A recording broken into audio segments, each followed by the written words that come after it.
2 Timoteo 4:1. Te encarezco delante de Dios y del Señor Jesucristo, que juzgará a los vivos y a los muertos en su manifestación y en su reino, que prediques la palabra, que instes a tiempo y fuera de tiempo, redarguye, reprende, exhorta con toda paciencia y doctrina, porque vendrá tiempo cuando no sufrirán la sana doctrina, sino que teniendo comezón de oír, se amontonarán maestros conforme a sus propias concupiscencias, y apartarán de la verdad el oído y se volverán a las fábulas. Pero tú sé sobrio en todo, soporta las aflicciones, haz obra de evangelista, cumple tu ministerio, porque yo ya estoy para ser sacrificado y el tiempo de mi partida está cercano. He peleado la buena batalla, he acabado la carrera, he guardado la fe. Por lo demás me está guardada la corona de justicia, la cual me dará el Señor juez justo en aquel día, y no solo a mí, sino también a todos los que aman su venida. El apóstol Pablo fue un hombre fiel al mensaje del Evangelio. Él nunca traicionó el Evangelio, nunca lo diluyó. Él era un predicador apasionado de la palabra de Dios. Y Pablo estaba muy preocupado porque uno de sus discípulos, llamado Timoteo, fuera fiel al Evangelio, fuera fiel al mensaje del Evangelio, y que a la vez que Timoteo fuese fiel, también él debía de encargar a otros hombres fieles la palabra de Dios, tal y como Pablo se la había enseñado a él. Entonces Pablo le insiste a Timoteo sobre la importancia del encargo que le estaba haciendo el apóstol a su joven discípulo Timoteo, y le da las siguientes amonestaciones, que es lo que leímos en 2 Timoteo 4:1. En el versículo 1 dice: te encarezco delante de Dios y del Señor Jesucristo. La frase te encarezco en griego es una exhortación muy intensa. ¿Por qué era muy intensa esta frase te encarezco? Porque era un asunto de vida o muerte eterna, de vida eterna o de muerte eterna. ¿Por qué? Porque dice ahí en el mismo versículo 1 que Dios va a juzgar a los vivos y a los muertos, a unos para vida eterna y otros para condenación eterna. Por lo tanto, Timoteo debía de asumir una responsabilidad que Pablo le está encargando. ¿Cuál era esa responsabilidad? Versículo 2, que prediques. El verbo predicar, del griego keruso, significa proclamar, divulgar, pregonar públicamente. Ahora, una pregunta: ¿qué debería Timoteo de proclamar y de divulgar? ¿Sus peripecias ministeriales? ¿Sus logros personales? ¿Su visión personal? Un rotundo no. Pablo le dice que prediques la palabra. ¿Por qué tiene que ser la palabra? Aquí la palabra logos habla de las verdades del Evangelio, del mensaje de Dios al hombre, del tema de Dios. El tema de Dios en toda la Biblia, desde Génesis hasta Apocalipsis, es Jesucristo. Que prediques, Timoteo, la palabra, las verdades del Evangelio. Tu tema debe de ser el Cristo de la cruz. Y luego le dice que instes a tiempo y fuera de tiempo. Esa frase, instar a tiempo, en el griego significa insistir continuamente en algo. ¿En qué debía de insistir? En el mensaje de la cruz, aunque para algunos fuese locura. También significa arremeter constantemente con el Evangelio. Pero este arremeter lleva dos implicaciones en el idioma griego, en el original, que es arremeter de una manera amistosa, amable, con amor, pero implica que en ocasiones ese instar a tiempo en predicar es de forma agresiva, con la palabra. lleva los dos ingredientes. Entonces le dice: Timoteo, mira, yo te pongo delante de Dios, es una cuestión de vida o muerte eterna para los que te escuchen. Predícales el evangelio, la palabra. Insiste continuamente por medio de la palabra. Insta a tiempo y fuera de tiempo. Esa frase fuera de tiempo significa en toda ocasión. Implica te escuchen o no te escuchen, te crean o no, se ofendan o no, les guste o no. Ese no es asunto tuyo, Timoteo. Tú predícales la palabra de Dios.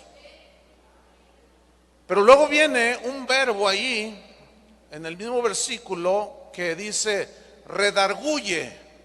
¿Qué significa redarguye? O sea, recordemos que es la instrucción de Pablo, es un encargo que le está dando a Timoteo para que haga a los ahora ya creyentes.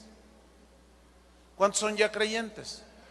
El evangelio de la locura llegó a nosotros, nos enloqueció y nos convertimos, ¿verdad? Pero ahora el evangelio sigue teniendo operación en nosotros. Y este es otro aspecto de la locura de la predicación. Ahora Timoteo debía de seguir insistiendo, predicando otros aspectos del evangelio después de que ya ha sido recibido. Y esto tiene que ver ya con la vida de la iglesia, con la vida de cada uno de nosotros, con la formación, con el discipulado, vamos, para que me entienda. Entonces le dice, redarguye. Esa palabra redarguye, en el griego elenjo, significa reprochar conductas incorrectas, significa reprender actitudes carnales, significa refutar errores doctrinales, evidenciándolos por medio de la palabra, para traer convicción de pecado. Eso significa redarguir en el original griego.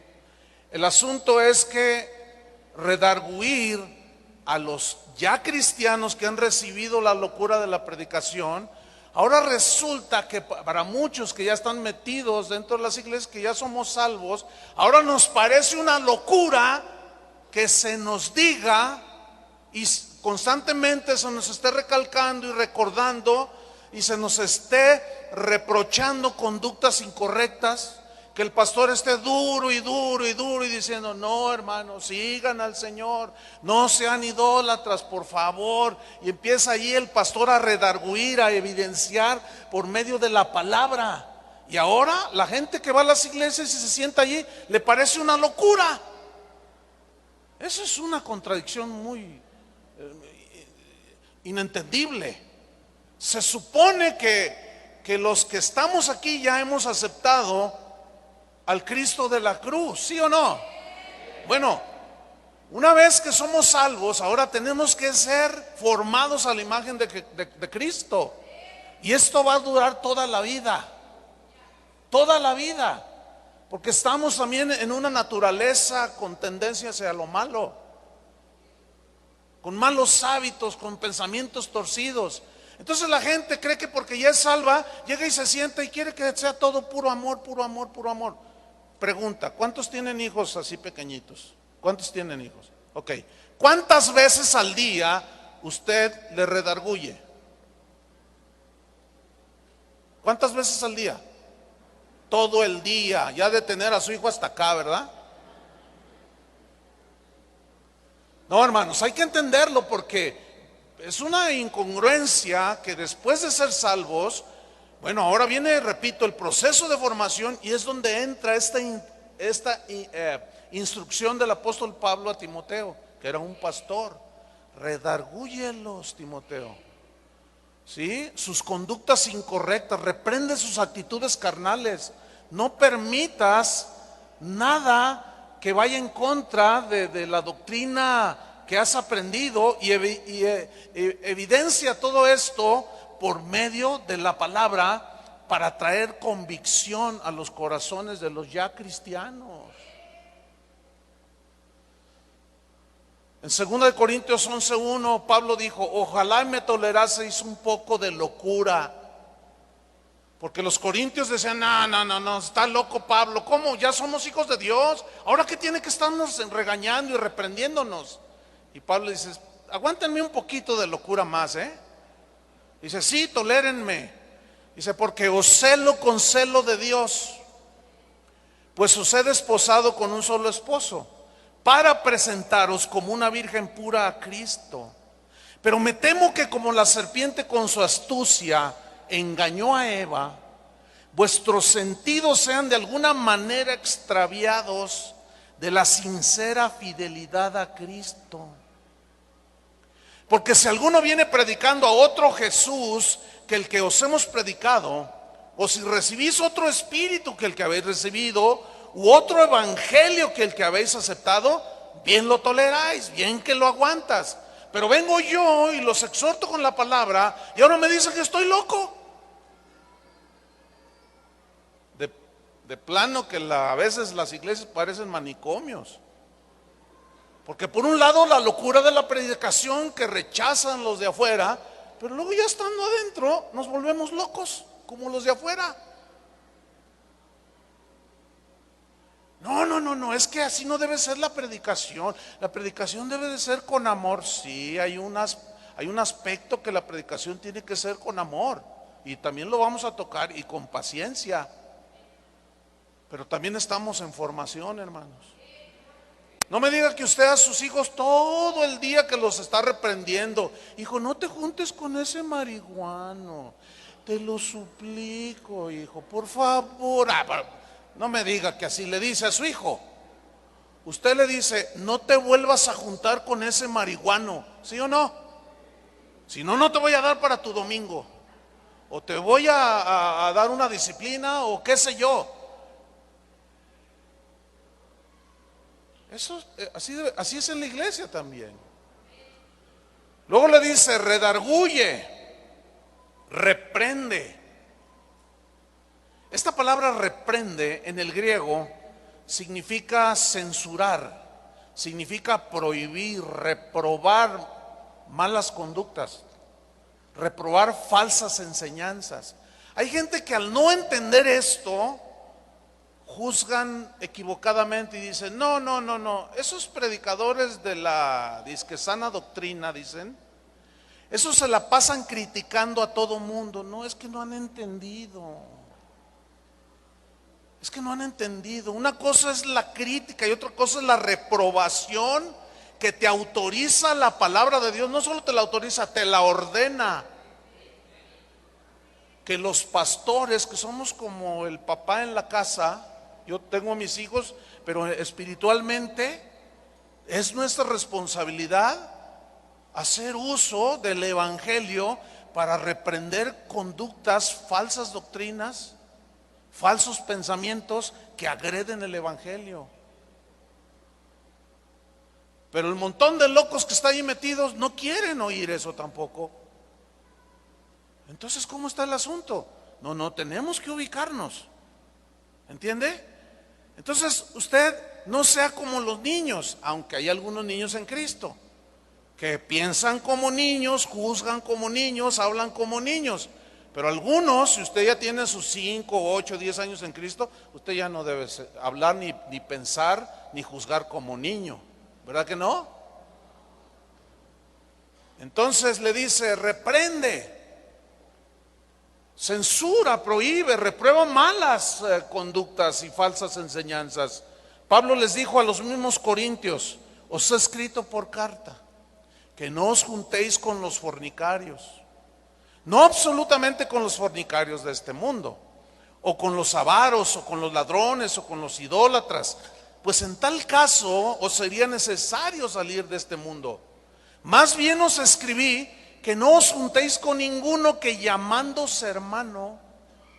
¿Sí entienden eso? No necesito explicárselos, ¿verdad? Con alguno cualquiera significa que llamándose hermano fuere fornicario, o avaro, o idólatra, o maldiciente, o borracho, o ladrón. Con el tal ni aun comáis. Ok.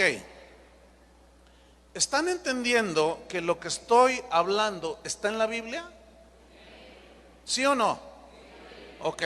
Entonces, cuando se ejerza esto desde el púlpito, no lloren, no se quejen, no, como dice ahí en Hebreos, hijo mío, no menosprecies la disciplina del Señor. Despreciar significa huir, esquivar la disciplina del Señor, porque el Señor al que ama, ¿qué? Disciplina y azota a todo el que recibe por hijo. Y vaya que a veces necesitamos que nos azote el Señor, ¿sí o no? Están muy serios. Fíjate, dice, no, yo más bien les escribí que no se junten con ninguno que llamándose hermano fuere todo eso. Entonces cuando un pastor cumple con su ministerio y con la encomienda que es parte del evangelio, para la sanidad de la iglesia, para la protección, ustedes, hermanos, deben de aceptarlo. No estoy hablando del abuso de autoridad, estoy hablando de lo que es dentro del parámetro bíblico. Yo como pastor entiendo esto. Y a veces doy instrucciones, a veces personalmente y a veces públicamente. Pero no falta el hermanito que no entiende. No, aquí falta amor. ¿Cómo que te prohibió que te juntaras con aquel? No, pues si es que ya van como a 5 hermanos que los fraudea y les ha robado, y el monto ya se eleva a más de 200,000 pesos. No, pero entonces ¿dónde está el amor? Confunden el amor con la tolerancia al pecado, por favor. Hay que madurar, ¿no? ¿Cuántos dicen amén? Ahora como que el Señor no está bajando de la nube, ¿verdad? Reprende, le dice, exhorta, sigo ahí en Timoteo, donde les dije que no se movieran. Exhorta, ¿qué significa exhortar? Fíjate, aquí el verbo es parakaleo y significa, tiene varios significados. Uno es amonestar, pero ese amonestar lleva el sentido de hacerlo de una manera como amable, animándolos para que sigan al Señor. Este ya es otro tipo de manera bíblica de hablarle a los creyentes. ¿Se fija entonces cómo hay un equilibrio? Debe haber un equilibrio. Pablo era un hombre que tenía un equilibrio realmente notable. Y esa es una medida que tú y yo, es una meta que tú y yo debemos de tener en nuestra vida para alcanzar ese equilibrio. ¿En qué consistía ese equilibrio? Un maestro mío de hace muchos años, cuando yo estudié en la escuela bíblica, él nos habló un día de Pablo, el hombre de hierro y de terciopelo. Y nos decía que Pablo era el hombre de hierro, porque un hierro así, una barra de hierro, no la puedes doblar con las manos. Entonces hablaba de lo inflexible que era Pablo en cuanto a las verdades del evangelio. No las negociaba, no las diluía, era totalmente inflexible. No, es que el Señor así dijo. Oiga, hermano, pero es que ¿qué tiene que viva yo en Amaciato? Lo que importa es que nos amemos ella y yo. ¿Para qué nos casamos? Ya ve, al rato se andan divorciando. No, cásate. Estás en pecado, estás en fornicación. No, hermano, usted no comprende, usted no tiene amor a los hermanos, usted no ama a las ovejas. Compréndanlo. Tenemos que ser como el apóstol Pablo en ese sentido, inflexible en las verdades de la Biblia. Pero Pablo tenía el otro lado. Era un hombre muy tierno también, fíjate. Pablo era un hombre que les dijo a los tesalonicenses: yo como la nodriza que cuida a los bebés, a los niños, yo los cuidé a ustedes. Entonces ese equilibrio lo tenía el apóstol Pablo, y es un equilibrio que todo pastor debe de desarrollar. Tenemos que ser, por un lado, inflexibles en cuanto a las verdades, y ahí es donde entra el redarguir, el corregir, pero luego entra la exhortación, que es para animar, para consolar. Fíjate, en Hechos 20:29 Pablo dijo así: porque yo sé que después de mi partida entrarán en medio de vosotros lobos rapaces que no perdonarán al rebaño. Y de vosotros mismos se levantarán hombres que hablen cosas perversas para arrastrar tras sí a los discípulos. Por tanto, dijo, velad, acordándoos, aquí está, fíjate, que por 3 años, de noche y de día, no he cesado de amonestar con lágrimas a cada uno. Fíjate qué tremendo. Por 3 años, constantemente, de noche y de día. Pues no significa que por 3 años no durmió, sino habla de una constancia, que constantemente dice, no he cesado de amonestar. Y amonestar aquí es paracaleo. Habla de un hermano, camina con Dios, en un tono amable, ¿entienden? Un tono tierno, de animarlos a que vamos, ándale, levántate. Es que caí, pastor, sí, caíste. ¿Estás arrepentido? Sí, bueno, levántate y no te vuelvas a ensuciar. El Señor te restaura, el Señor te da fortaleza. Entonces tú oras por la persona, lo puedes abrazar. Entonces tú estás haciendo el otro lado, ¿me entiendes? En Gálatas capítulo 6, a quien Pablo les habló fuerte, también les dijo, si alguno es sorprendido en alguna falta, vosotros que sois espirituales, restauradle ¿cómo? Con espíritu ¿de qué? De mansedumbre. Considerándote a ti mismo, dice, no sea que tú también seas tentado. Entonces, cuando ya estamos salvados por el Cristo crucificado, ahora viene la formación a la imagen de Jesús, y Dios estableció pastores que nos perfeccionen para crecer en Cristo. Y entonces debemos amonestar, redarguir, también exhortar. Y cuando alguno es sorprendido de alguna falta, tiene que ser con espíritu de mansedumbre, con mucha paciencia, con mucho amor también. ¿Están entendiendo el equilibrio? Qué hermosa es la palabra de Dios, ¿no? Ahora, ¿cómo debía Timoteo de predicar? ¿Cómo debía de Timoteo redarguir, reprender y exhortar? Aquí te lo dice en 2 Timoteo 4:2. ¿Cómo? Con toda paciencia.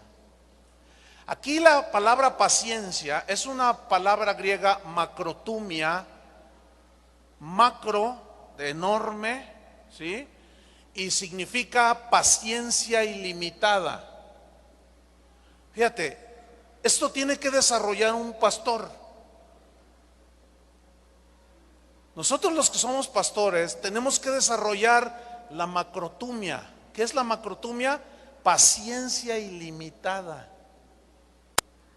Porque así como un padre, cuando yo estaba criando a mis hijos, ahorita ya son jóvenes, cuando yo los estaba criando, cometían muchas barbaridades, muchas faltas de respeto, muchas niñerías, muchas rebeldías. Y cuando las cometían, yo no los corría de la casa y les daba un puntapié y nunca te paras en mi casa, no. O sea, sí me molestaba, los disciplinaba, pero luego los abrazaba, ¿me entiende? Y los corregía y los instruía, y ellos, para que ellos siguieran caminando. Y bueno, eso le compete ahora al pastor. Fíjate, una vez un pastor dijo, ay no, dice, yo no soporto a la gente. No, tú no eres pastor. ¿Cómo que no soportas a la gente? Tenemos que desarrollar una macrotumia, una paciencia ilimitada. Con los lobos no hay que tener paciencia. Con esos a la primera van para afuera. Con las ovejas no. Con las ovejas, Daniel, Paola, hay que aguantarles. Mira, te van a criticar porque estrenaste zapatos. Te van a criticar porque así son. Tápense los oídos ahorita usted. Porque así son las ovejas. A veces las ovejas parecen abejas. A veces nos pasa a los pastores, cuando estamos en el lado de la exhortación y del consuelo y del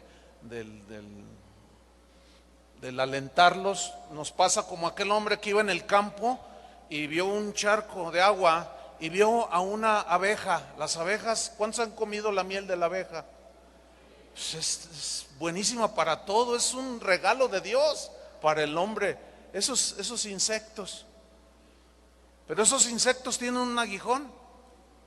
Entonces este hombre que había disfrutado de la miel, que había disfrutado de los beneficios de esa abejita, dijo: ay, se está ahogando, pobrecita, la voy a salvar. Entonces el hombre mete la mano así, pues para lanzarla hacia afuera, y le pica. A veces así son. Uno los quiere ayudar y te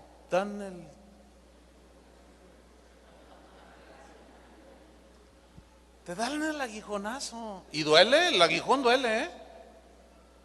Pero como son ovejas, hay que aguantarlos. Así es que Dios fortalezca vuestra macrotumia.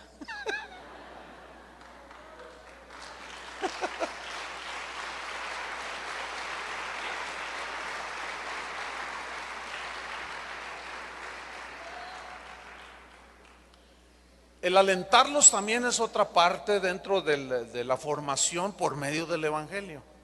¿Sí? Fíjate, Pablo en 1 Tesalonicenses 5:14, él dijo esto: también os rogamos, hermanos, que amonestéis a los ociosos. Aquí amonestar tiene la implicación de llamarles la atención fuerte, así duro, pues. Dice, amonesta a los ociosos, pero luego dice que alentéis a los de poco ánimo. Siempre va a haber de todo tipo de ovejitas en el rebaño. Van a estar los ociosos, que no les gusta trabajar, que siempre le andan pidiendo prestado a la gente y andan viviendo siempre de lo que le sacan a los demás hermanos. No, pónganse a trabajar, ¿ok? Esta es la exhortación. Pónganse a trabajar. Dice, amonesta a los ociosos.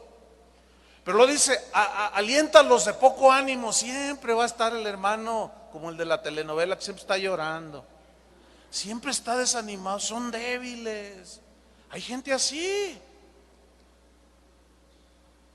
y hay que aguantarlos, hay que estarlos alentando, siempre diciéndoles: mira, hermano, un día se van a acabar todos los sufrimientos, soporta. Es que ya no aguanto, pastor, que ya venga el Señor. Bueno, no sé si va a venir al rato, pero lo más probable es que tú te vayas primero. Dialoga con ellos, ¿sí? Pues son ovejas, entonces hay que alentarlos, ¿sí? A los de poco ánimo. Y luego dice que sostengáis a los débiles. Siempre va a haber gente débil. Aquí los débiles son los débiles de convicciones cristianas, que les falta solidez.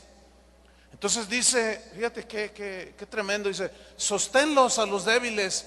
Y luego dice, que seáis pacientes para con todos. Pero está hablando de las ovejas. Las cabras son distintas, porque las cabras no pueden ser pastoreadas. ¿Usted qué es?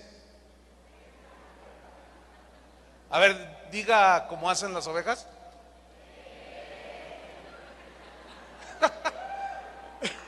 Qué bonito rebaño, ¿no?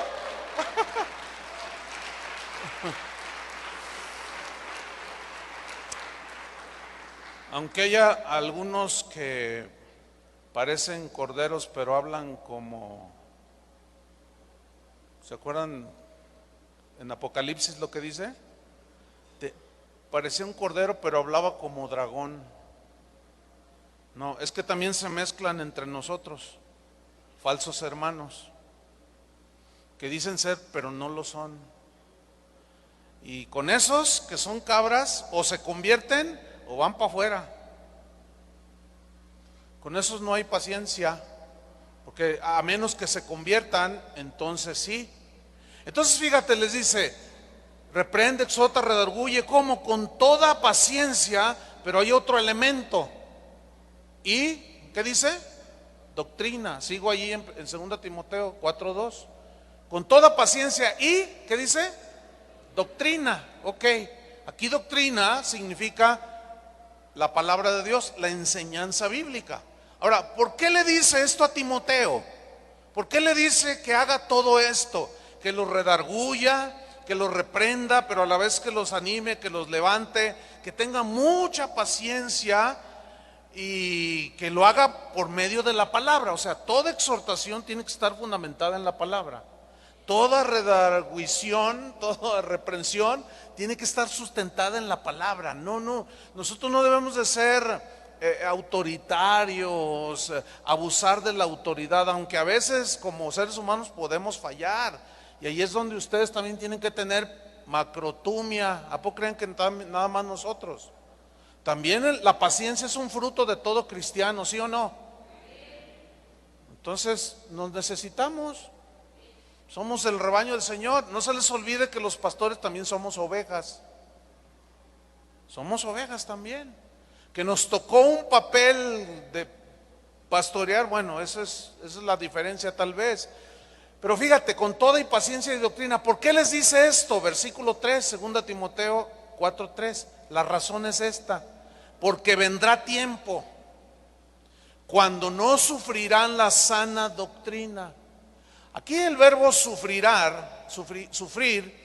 es un término griego que significa soportar, aguantar, tolerar. Entonces le está diciendo: mira, Timoteo, el encargo de predicar el evangelio implica ahora a los que han recibido la palabra de Dios.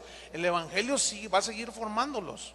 Redargúyeles, repréndeles, exhórtales con toda paciencia y doctrina. Esta es la razón, porque vendrá tiempo cuando no sufrirán, no soportarán, no aguantarán, no tolerarán. ¿Qué? La sana doctrina. Escuche bien. ¿De quiénes está hablando Pablo? Que va a llegar un día en que no les va a gustar, no van a tolerar, no van a aguantar que se les hable la sana doctrina. ¿De quiénes está hablando Pablo? De gente que está metida ¿en dónde? ¿Qué es exactamente lo que está pasando el día de hoy?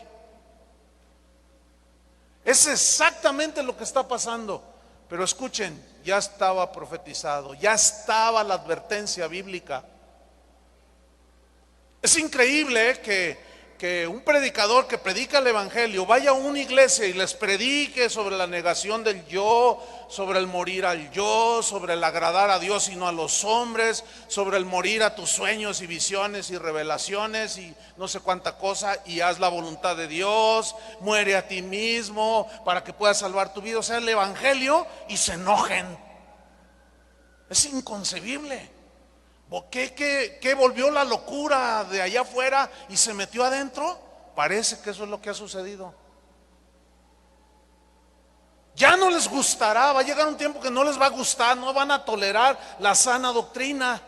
Ya no les va a gustar escuchar las verdades del evangelio. O una de dos: ya me lo sé. Cuando alguien dice ya me lo sé, mira, hay un solo versículo, un solo mandamiento. ¿Cuál es el más grande mandamiento? Amarás al Señor tu Dios con todo tu corazón, toda tu mente, etcétera. Nada más con ese, que lo viviéramos diario, tenemos para entretenernos toda la vida, para tener algo que hacer delante de Dios, ¿sí o no? Entonces, ¿cómo que ya me lo sé? No, ovejas del Señor, no es así.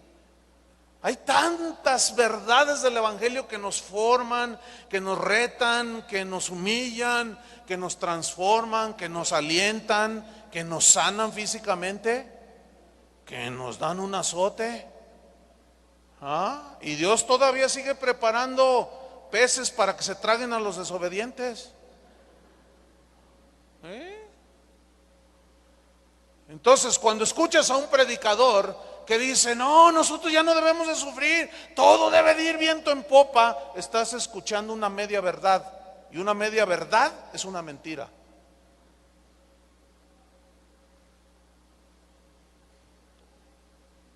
Porque vendrá tiempo cuando no tolerarán la sana doctrina. Ya no les va a gustar que les digas las verdades del evangelio, sino, dice el versículo 3, esto significa al contrario, van a tener comezón de oír, dice. ¿Qué significa comezón de oír? Aquí comezón en el griego significa, es la idea, pues rascarse, ¿sí?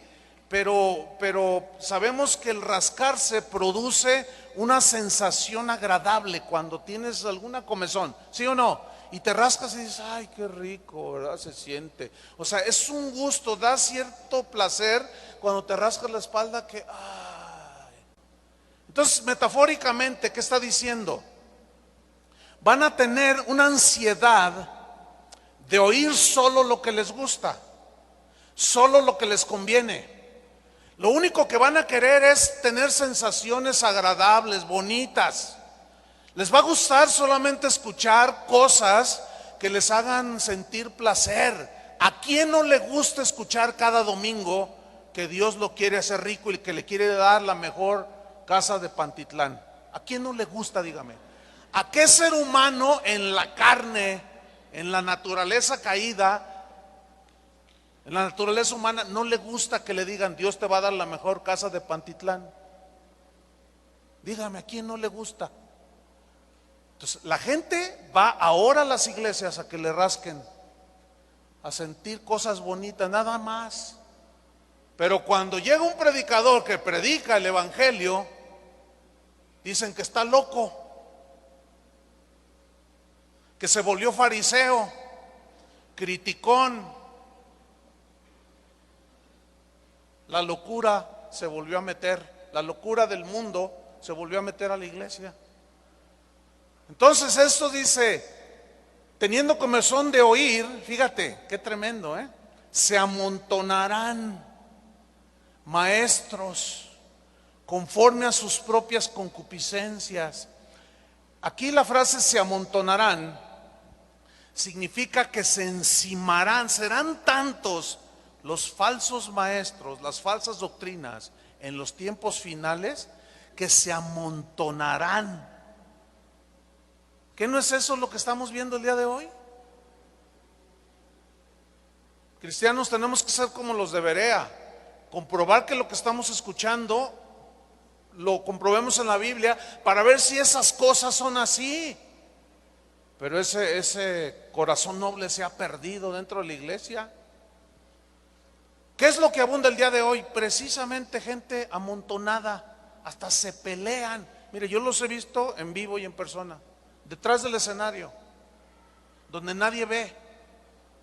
Cuando estamos los predicadores allá atrás, cuando se nos están dando instrucciones, a veces hay eventos donde, yo he estado en muchos eventos donde el pastor allá antes de iniciar le da, pues, o puede ser el salón allá atrás, o qué sé yo, le dan instrucciones. Entonces, pues el hermano fulano de tal va a iniciar el evento.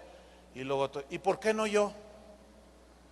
Bueno, pues porque yo el pastor de la congregación lo diseñé así, creo que así debe ser. No, a mí dame a mí ese lugar de iniciar. ¿Que no ves que yo soy el apóstol japonés, te quito tu dinerito?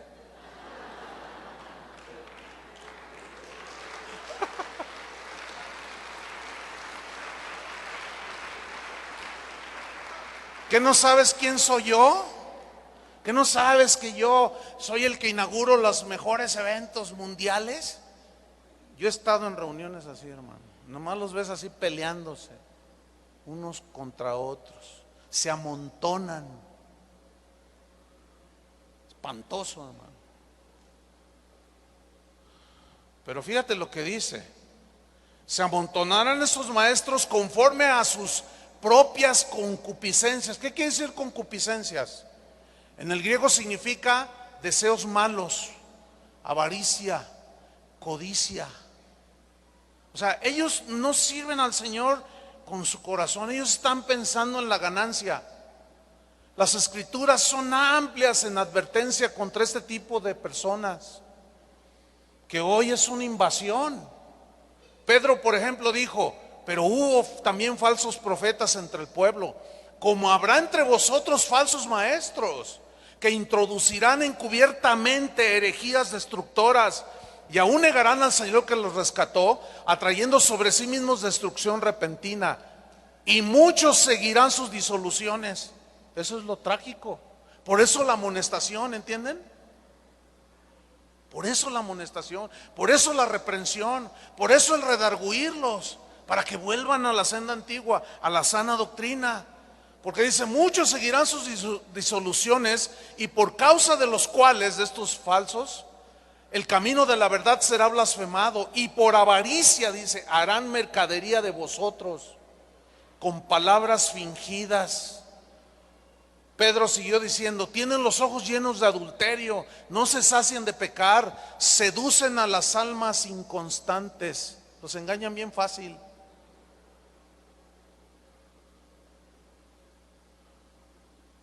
Tienen el corazón habituado a la codicia y son hijos de maldición. Han dejado el camino recto, se han extraviado siguiendo el camino de Balaam, hijo de Beor, el cual amó el premio de la maldad. Pablo le dijo a los romanos, mas os ruego, hermanos, que os fijéis en los que causan divisiones y tropiezos en contra de la doctrina que vosotros habéis aprendido, y que os apartéis de ellos. Porque tales personas no sirven a nuestro Señor Jesucristo, sino a sus propios vientres, y con suaves palabras y lisonjas engañan los corazones de los ingenuos. Romanos capítulo 16, versículo 17 y 18 fue. Isaías 56:10 dice, sus atalayas son ciegos. ¿Qué es una atalaya? Una atalaya era alguien que proclamaba el mensaje de Dios, que advertía, y la amonestación, la reprensión de parte del Señor, como Ezequiel era una atalaya del Señor.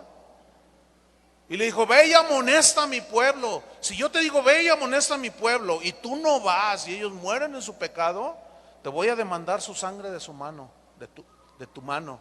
Pero si tú vas y los amonestas de mi parte, y el justo endereza su camino, tú libras tu alma, y el justo también. Pero si tú no vas, te las vas a ver conmigo. Eso es una atalaya, alguien que amonesta, que exhorta, que redarguye, pero que también lo vive, porque andan por ahí unos atalayas que nomás andan ahí, dice y dice, y no hacen nada. Sus atalayas son ciegos, todos ellos ignorantes. Fíjate qué duro les dijo el Señor. Todos ellos perros mudos. Estaba el Señor medio enojado aquí, ¿no? ¿Contra quién estaba enojado? Contra los pastores. ¿Por qué? Porque no ladraban,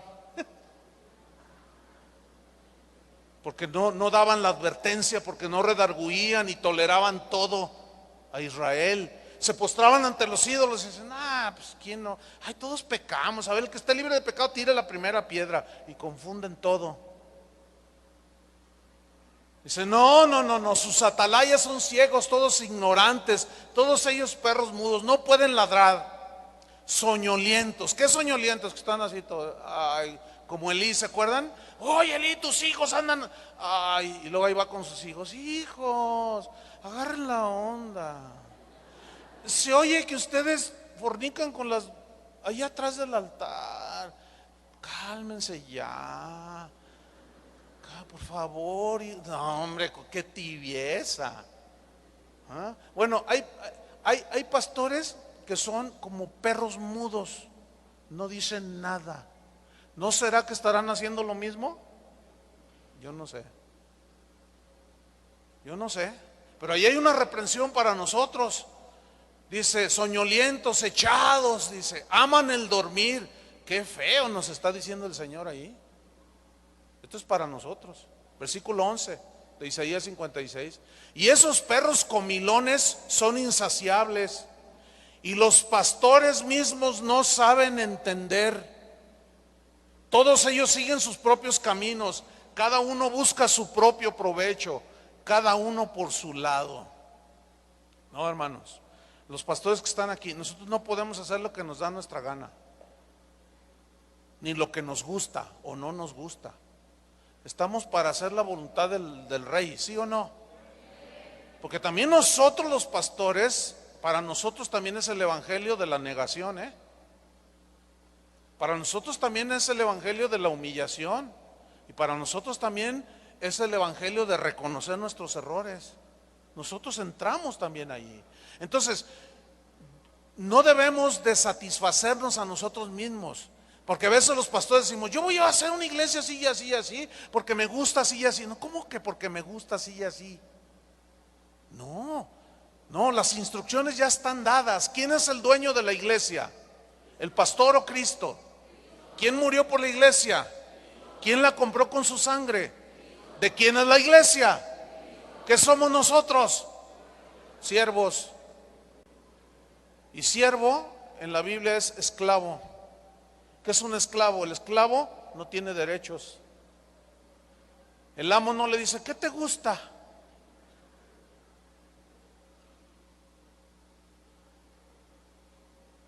Cuando yo entendí que la iglesia no era mía, o sea, que las ovejas allá de Guadalajara, Casa de Oración, no son míos, entendí muchas cosas. Porque yo no morí por ellos. A lo mejor ni me atrevería, no sé. Ni ganas dan a veces. Pero no es por ganas.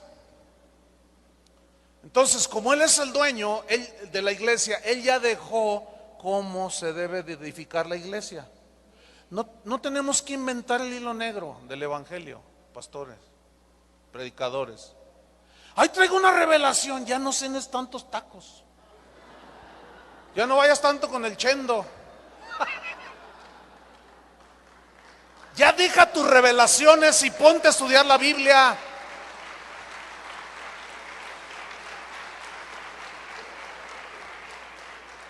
Deja tus visiones. Ya déjalas.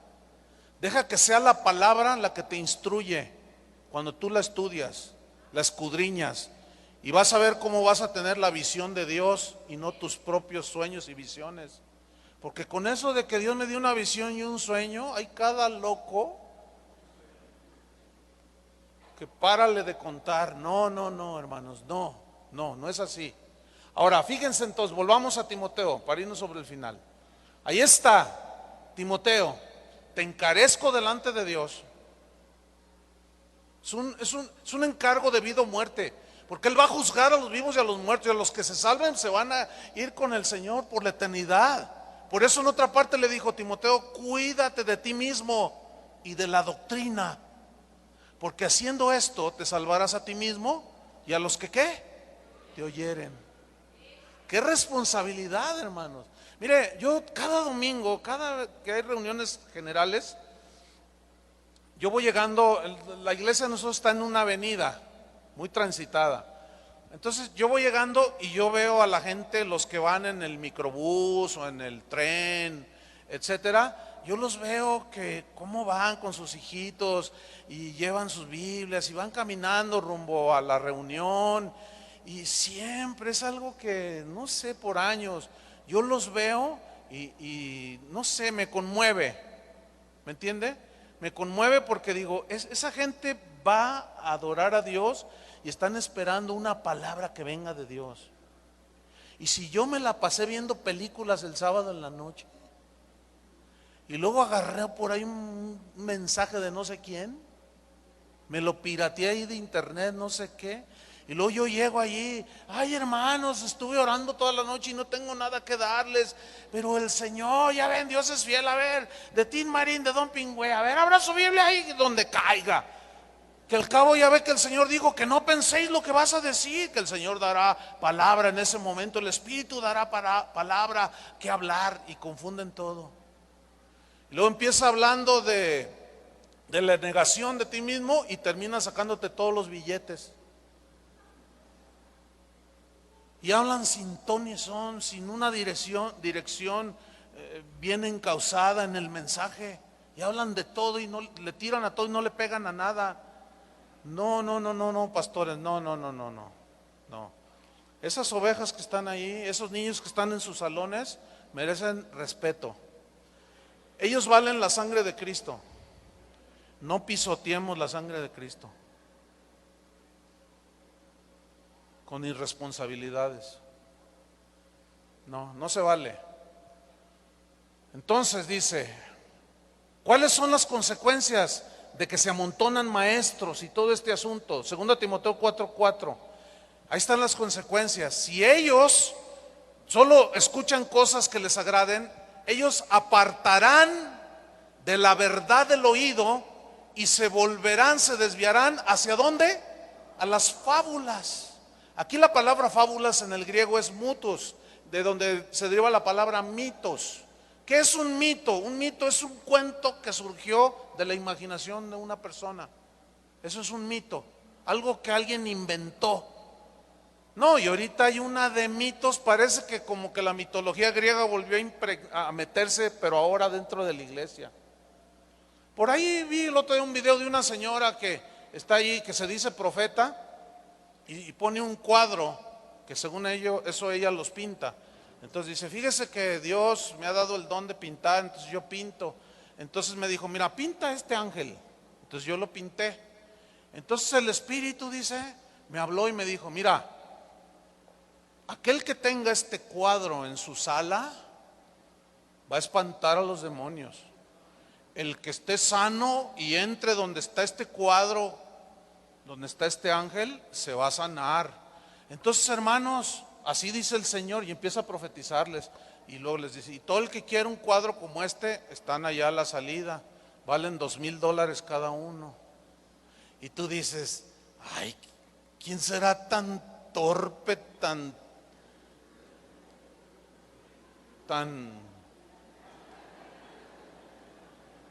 ¿habrá alguna persona tan ignorante que pudiera comprar un cuadro de esos? Hermanos, se le agotan a la profeta esta. ¿Por qué? ¿Por qué? Porque a esa gente nunca se les enseñó el evangelio, nunca se les amonestó, no se les redarguyó, nunca se les dirigió y les dijo, tengan cuidado con los falsos, tengan cuidado con las falsas doctrinas, esas conductas que están teniendo, hermanos, no, corrijan sus caminos.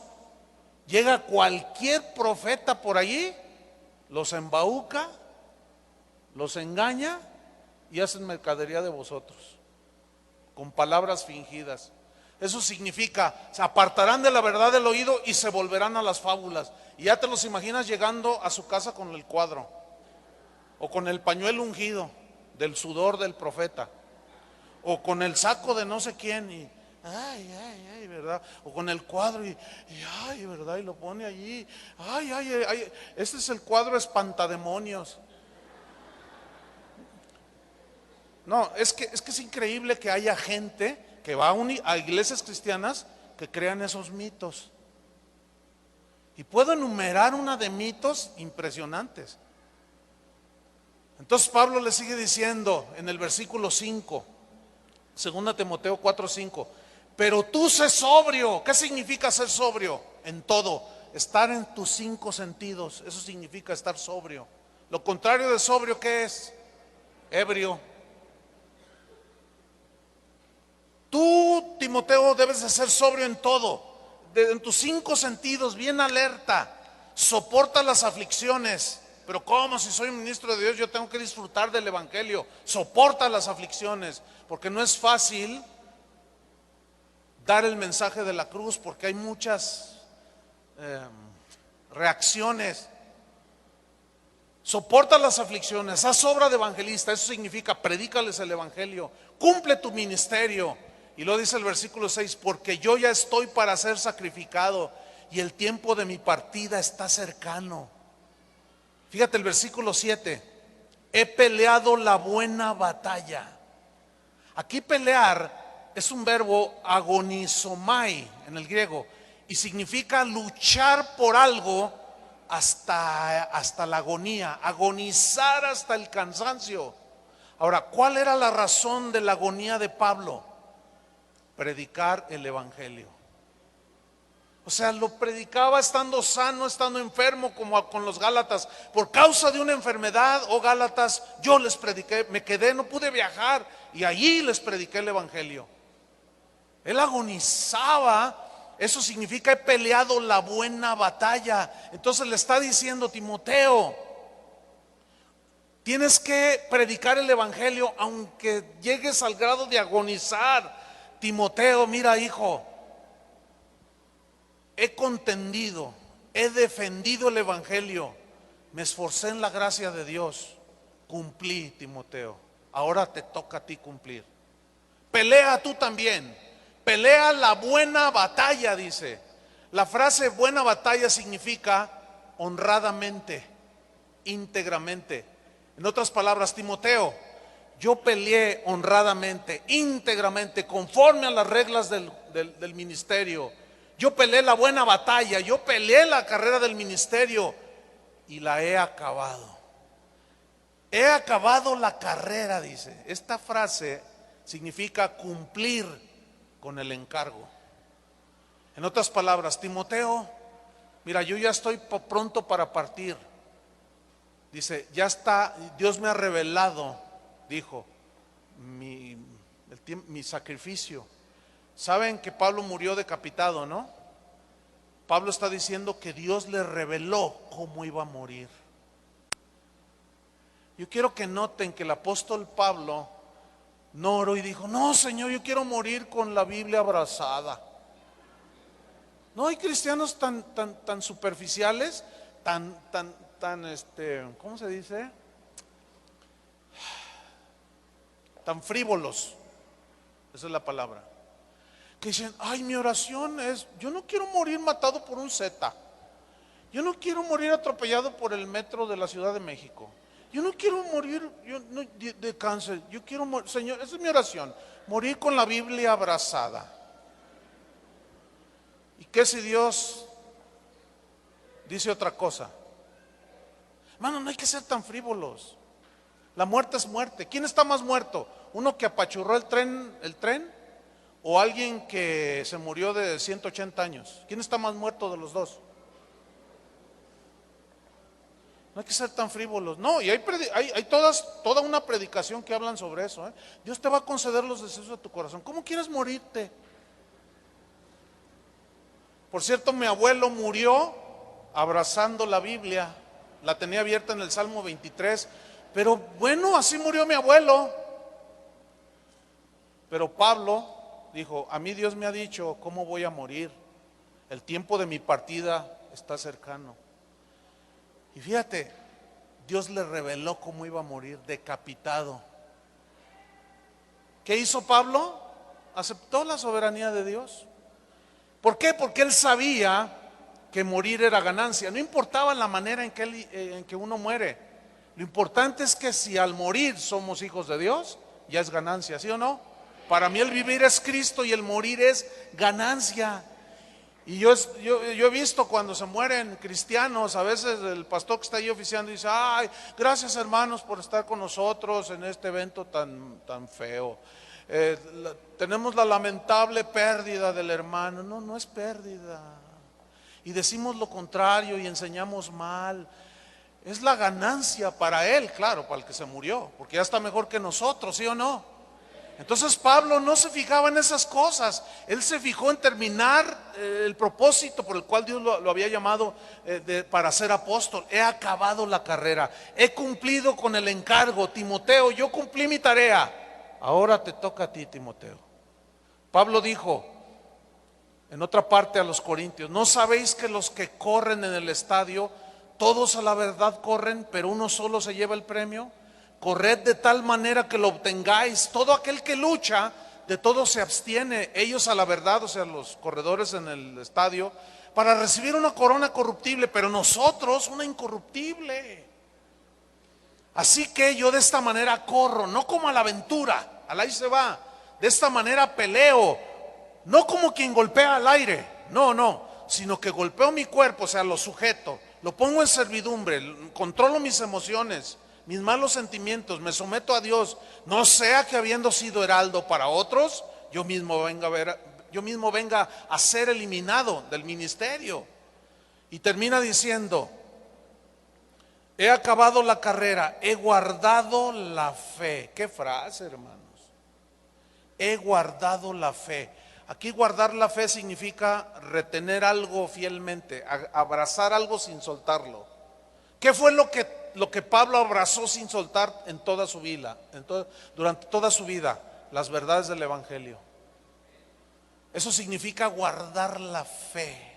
Se abrazó de tal manera a las verdades de la locura del Evangelio que se impregnó totalmente. Ya eran como un tatuaje en su vida. termina diciendo Pablo: por lo demás me está guardada la corona de justicia, la cual me dará el Señor juez justo en aquel día, y no solo a mí, sino también a todos los que aman su venida. ¿Cuántos aman su venida? Ok, en tanto viene, seamos formados en la casa de Dios. Amén. Termino recapitulando en una paráfrasis lo que estudiamos hoy. Pablo hablando a Timoteo: Timoteo, te exhorto delante de Dios a que seas fiel al encargo que Jesús nos hizo y que ahora yo te lo estoy pasando a ti, a que intensamente, Timoteo, proclames públicamente, sin temor a nada ni a nadie, las verdades del Evangelio, porque este Evangelio es la única verdad de Dios que puede salvar a la gente. Timoteo, hazlo siempre y en toda ocasión. Tú refuta sus errores, arremete con ellos, a veces amablemente, en otras duramente, reprende sus desviaciones, pero también sé tierno, sé paciente con ellos, tenles mucha paciencia. Pero todo lo que hagas para formar a los creyentes, apóyate en las Escrituras. Todo esto, Timoteo, hazlo, porque van a llegar días cuando no van a aguantar escuchar sana doctrina, solo van a querer oír lo que les gusta, y van a escuchar a muchos falsos maestros que son codiciosos. Es tu palabra, Señor. Por eso parte del Evangelio también es el discipulado, la formación, y por eso las instrucciones del apóstol Pablo a Timoteo, dadas por el Espíritu Santo: Timoteo, es cuestión de vida o de muerte eterna, hazlo bien, hijo, predica la palabra a tiempo y fuera de tiempo. Va a haber ocasiones en que tienes que redarguirlos, de reprenderlos. En otras, abrázalos, ten paciencia con ellos, pero todo tiene que estar en la palabra. Timoteo, pelea como yo lo hice, porque un día el Señor te va a dar la corona de justicia. Señor, gracias por la iglesia. Gracias por el llamado que tú das a algunos para que te sirvamos. A unos apóstoles, otros profetas, otros pastores, evangelistas, maestros, para perfeccionar a los santos.